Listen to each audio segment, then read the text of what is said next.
Muraho neza bakunzi bacu, bakunzi ba Esther's Hobbies, turabakunda. Turabakunda ntabwo tubabeshye kuko nimwe mudutera courage, iyo mwaturebye burya tugira courage n'iyo duhaye comment tubona koko ibyo dukora ko hari uwo biri kugirira akamaro. Uyu munsi rero tugiye kuganira ku biribwa byiza umugore utwite akwiye kuba yafata kugira ngo ubuzima bwe n'umwana bugende neza. Gutwita ni urugendo rwihariye, ni urugendo mbese ruba rugoye kandi ibyo turya bifite uruhare runini ku buzima bwacu, nubwo umwana uba uri mu nda uri gukurira mu nda yacu. Waba uteganya gutwita cyangwa se ufite inshuti yawe utwite cyangwa umuvandimwe, tega amatwi wicare wige neza, wicare neza rwose ufate agakayi nimba bishoboka wandike cyangwa ufate telefone urikodinge, twigire hamwe ibintu byiza umubyeyi yarya bigatuma umwana akura neza mu nda nawe kandi ubuzima bwe butahangirikiye. Ikiribwa cya mbere rero ni ibiribwa bikungahaye kuri acide folique. Acide folique ni ingenzi cyane mu gutwita, ifasha umwana gukura neza by'umwihariko ubwonko bwe bukura neza n'umugongo.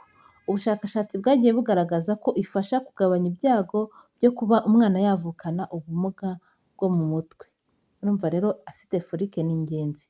Ibi biribwa rero bikungahaye kuri acide folique ni epinari, dodo, isombe, avoka, ibishyimbo, ibinyampeke.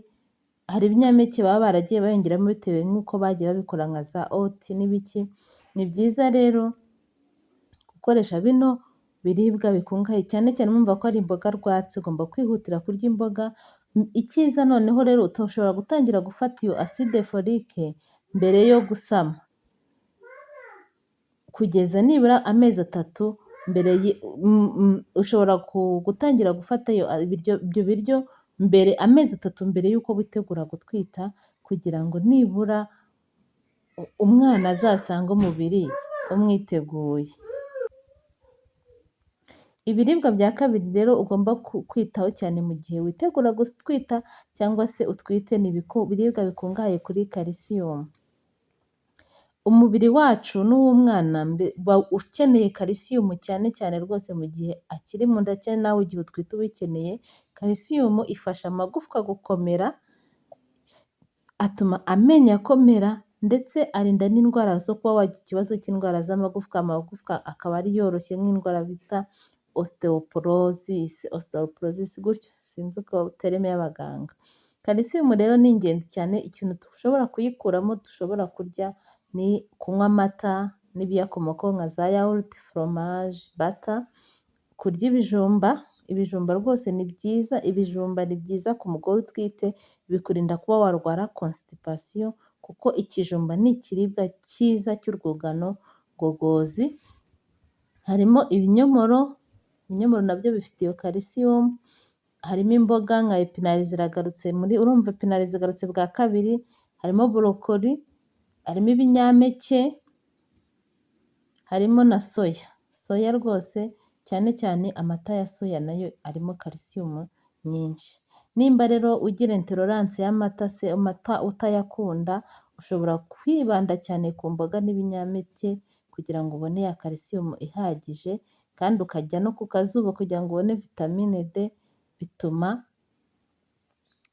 iyo calcium ifatanyije na vitamine D bituma amagufwa amera neza kurushaho. Cyane cyane ushobora kwisanga vitamine D nabivuze no kota izuba cyangwa se ukarya amafi nayo atarimo za mercure, nayo tuzayareba. Amafi umugore utwite agomba kwirinda. Ikiribwa cya gatatu rero cyangwa se ibiribwa bya gatatu ubwo bigiye biri bikombinye ku gice bitewe n'ibirimo, ni ibiribwa bifite feri. Murabizi ko cyane cyane mu Rwanda kubera bazi ko imirire wenda hari abantu batita ku mirire cyane, niyo mpamvu batanga twa tunini twa feri kugira ngo umugore utwite abone feri. Amaraso aba akenewe nyine mu gihe utwite, niyo mpamvu uba ukeneye feri, uba ukeneye amaraso cyane. Feri zifasha gukorwa kw'amaraso mashya, birinda umugore anemi, bituma utagira ikibazo cyo kubura amaraso. Iyo feri ibuze ushobora guhora wumva unaniwe, ufite isereri, mbese n'umwana muri icyo gihe iyo umeze gutyo ntabwo aba abona umwuka umugeraho uhagije. Ibiribwa birimo feri rero harimo inyama zitukura, iz'inka se cyangwa ihene, harimo amagi, harimo ibishyimbo, amashaza, dodo na epinari, murumva ko imboga ziri kugenda zigaruka, ndetse feri ushobora kuyikura mu bugari bw'imyumbati, cyangwa se ukanayibona mu mamesa, mu mavuta y'amamesa nimba ushobora kuba wayabona. Kugira ngo rero feri ikorwe neza ufata vitamine C, ni byiza kuba kugira ngo ubone feri neza ni byiza kuba warya ibyo biryo birimo feri, ukabifatana n'ibindi bintu birimo vitamine C. Nk'urugero, kugira ngo isombe wariye ukuremo feri ya nyayo nziza yihuse, ugiye kurya isombe ufata indimu ugakamuriramo muri ya sombe yawe ukayirya. Icyo gihe ni ukuri feri iri mu isombe yihuta vuba kujya mu mubiri kuruta ku gihe utabikoze. Ibyo biribwa birimo vitamine C ushobora gukoresha ni indimu nayivuze, harimo amaronji cyangwa se icunga bitewe n'uko ubyita, harimo ji ya marakuja, harimo n'inkeri, strawberry. Icyiza kugira ngo wirinde ko feri y'ibyo wariye idakoreshwa neza mu mubiri, irinde gufata icyayi, kunywa icyayi se icyayi kiriya tuzi ko twita icyayi nyuma y'ifunguro ukimara kurya. Irinde kugira ikintu unywa nyuma y'ifunguro, bituma feri idakorwa neza mu mubiri w'ibyo wariye. Ibiribwa bya kane rero ugomba kwitaho ni ibiribwa bikungahaye kuri omega 3. Omega 3 ifasha cyane mu mikurire y'ubwonko bw'umwana n'amaso akamera neza. Ni ingenzi cyane cyane mu mezi ya nyuma, mu gihembwe cya nyuma cyo gutwita, ugomba kwita kuri ibi bintu kuko bituma amaso y'umwana aza neza kandi n'ubwonko bukamera neza. Ibiribwa bikungahaye rero kuri iyo omega 3 harimo ifi zoroshye arizo saridine, makayabu, tuna cyangwa se za tirapiya, harimo avoka, imbuto za chia seed ushoboye kuba wazibona, amavuta y'ibihwagari cyangwa se ay'amamesa, amavuta muri rusange akomoka ku bimera, n'amagi. Amagi hano twibukiranye ko nubwo nakomeje kuyavuga, amagi umugore utwite agomba kwirinda kurya amagi adahiye neza. Ugomba kurya amagi ahiye neza, kuko amagi adahiye ashobora guteza ibibazo umwana. Ikindi nanone wirinde amafi akomoka ku nyanja, mu Rwanda nayo dufite, nabivuzeho kare, amafi afite merikire ashobora kwangiza ubwonko bw'umwana rwose. Amafi afitemo merikire ni ukuyirinda, nimba utari mu Rwanda ukaba uri ahantu hagera ayo mafi, irinde ubwo bwoko bw'amafi. Ikiribwa cya 5 rero ugomba kwitaho mu gihe utwite ni kunywa amazi. Umubiri wawe ukeneye amazi menshi kuko atuma amaraso atembera neza, atuma igogora rigenda neza, n'isesemi ikagabanyuka. Murabizi ko gutwita umuntu agira igihe cy'isesemi. Amazi rero ni byiza kuyanywa, nibura ukanywa hagati ya litiro 2 n'3 ku munsi ubishoboye. Amazi ni nk'aho wayita ngo ni ji karemano, ni umutobe karemano rwose, nta sukari birimo ntaki.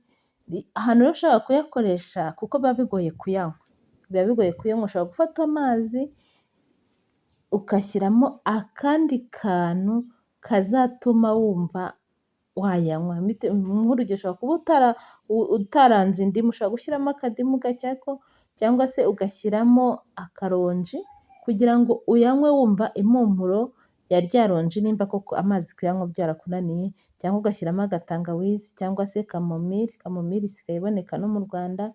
Ushobora no kuyihingira n'ururabo rutagoye rwose ugize aho urubona. Ahangaha ikindi nakongeraho hano, ugomba kwirinda kunywa, navuze hano ngo ushobora kunywa amazi uyakoresheje muri ibi bintu, ariko irinde kunywa amaji. Narabivuze muri ya videwo ibanza y'imbuto tugomba kwirinda. Irinde kunywa amaji y'imbuto kuko icyo gihe uba uri gufata isukari nyinshi kandi ari bibi, bishobora gutuma urwara diyabete, ya diyabete umugore agira mu gihe atwite. Irinde kunywa ikawa, irinde kunywa amafanta n'ibindi binyobwa bifitemo za kafeyine nyinshi kuko byatuma umwana ahora byakwangiza ubwonko bw'umwana bigatuma ashobora kuvuka atitira ukuntu. Ikiribwa cya gatandatu rero gifasha, hano mu bindi biribwa nabishyize mu rugero rw'ibiribwa bifasha kugabanya isesemi ku mugore utwite, kuko isesemi ni ikimenyetso cyane, mbese kugira isesemi utwite ni ibibazo, noneho nimba no kuyigira ntuciragure cyangwa no kuyigira ukubu, ushobora kugira ya sesemi wumva udashaka kurya, ariko hari isesemi wumva noneho ushaka guciragura ugahorana agaciro mu ntoki. Ariko hano ngiye kukubwira ibiribwa bishobora kugufasha kugabanya isesemi. Ushobora gukoresha amazi arimo tangawizi ukajya uyanywa make make ntuyinywe ku rugero rwinshi, cyangwa se ukajya uyiteka mu biryo kugira ngo ubone uyinywe mu gasosi. Ushobora gukoresha ibiribwa cyane cyane bifitemo amido nk'ibirayi, ibijumba n'umuceri bishobora kukugabanyiriza isesemi. Gukoresha yawurute ni nziza rwose kuyikoresha, cyangwa se kurya utuntu duto duto kenshi aho kurya byinshi icyarimwe, ibyo bintu bishobora kugabanyiriza isesemi, guhora kurya udusinakisi bigatuma mbese mu kanwa kawe hataza isesemi. Rero ikindi kintu gishobora kukurinda isesemi ni ukwirinda kurya ibiryo bikaranze cyangwa bifite amavuta menshi, ukaba warya ibiryo bidafite amavuta, icyo gihe byakurinda kugira isesemi. Ngiye kuvuga nanone ku biribwa ushaka kwirinda burundu mu gihe utwite, nubwo nzabikorera videwo yayo, ariko hari ibyo ugomba kwirinda burundu ku buryo bishobora guhita bigira ingaruka y'ako kanya yihuse ku buzima bw'umwana. Irinde inyama zidahiye neza kuko ziba zifitemo amabagiteri ashobora kwangiza umwana. Irinde amagi adatetse neza nabivuze. Irinde foromaje zimwe na zimwe zikomoka kuko hari igihe foromaje ntabwo uzi aho yakorewe. Hari abantu bakora foromaje rero batatetse ayo mata, icyo gihe aba arimo ibibazo. Irinde ya mafi arimo merikire burundu. Irinde inzoga kuko ushobora kubyara umwana ufite ubumuga. Irinde kunywa itabi cyangwa se kuba hafi y'abarinywa. Ibyo bintu byirinde burundu, byo ni burundu, nta nubwo ari ukuvuga ngo fata dukeya. Nzabikora videwo irambuye. Menya ibyo urya, utegure neza ifunguro ryawe kandi wirinde kujya ahantu hatagira isuku. Irinde kurira ahantu hatagira isuku. Kurya rero si ukuzuza inda gusa, ahubwo kurya ni ugushyigikira ubuzima bw'umwana wawe n'ubwawe. Muri uru rugendo rwo gutwita, menya ko ibyo urya bifite ubushobozi bwo kubaka, gukiza cyangwa kwangiza. Hitamo neza buri funguro. Niba hari icyo wigiye hano, kora sheya, ukore na sabusikarayibe, n'abandi babyeyi cyangwa se abateganya kubyara bamenye ibyo bagomba kwitwararika n'ibyo bagomba kwitaho cyane. Ntucikwe n'ibiganiro bizakurikira, tuzakomeza tugenda twiga. Nimba hari n'ikibazo ufite ukitubwire muri komenti kugira ngo tuzabisobanure. Cawu cawu rero, naho utaha mu kindi kiganiro cyacu.